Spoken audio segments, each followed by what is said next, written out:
اعوذ باللہ من الشیطان الرجیم بسم اللہ الرحمن الرحیم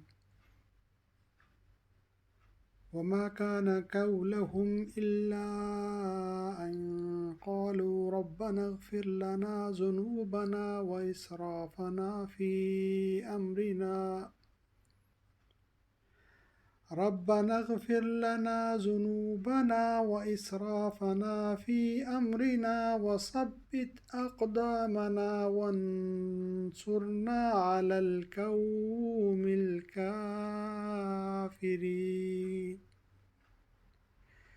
سورہ آل عمران آیت نمبر 147۔ ترجمہ و تشریح تفسیر تیسر القرآن۔ وما کانا اور نہ تھا قولہم ان کا کہنا الا سوائے ان کے قالو انہوں نے کہا، انہوں نے دعا کی، ربنا اے ہمارے رب، اغفر لنا بخش دے ہم کو، ذنوبنا ہمارے گناہ، و اسرافنا اور ہماری زیادتی، فی امرنا ہمارے کام میں، وثبت اور ثابت رکھ، اقدامنا ہمارے قدم، وانصرنا اور ہماری مدد فرما، علی پر قوم کافرین کافر کی جمع۔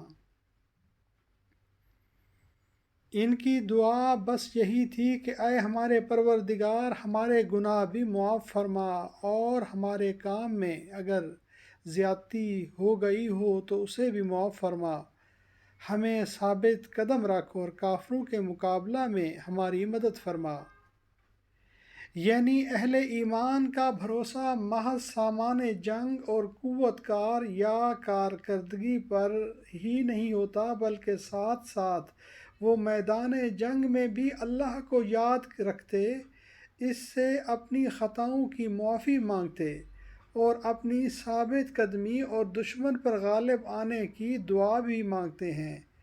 میدان بدر میں خود رسول اللہ صلی اللہ علیہ وسلم نے ساری رات اللہ کے حضور دشمن پر فتح و نصرت کی دعا میں گزاری تھی۔ ایسے ہی دعا طالوت کے لشکر نے بھی کی تھی، جس کا ذکر سورہ بقرہ کی آیت نمبر 250 میں آیا ہے۔ صدق اللہ العظیم۔ اللہم صلی علی محمد وعلی آل محمد کما صلیت علی ابراہیم وعلی آل ابراہیم انک حمید مجید۔ اللہم صلی وسلم علی نبینا محمد وآل محمد۔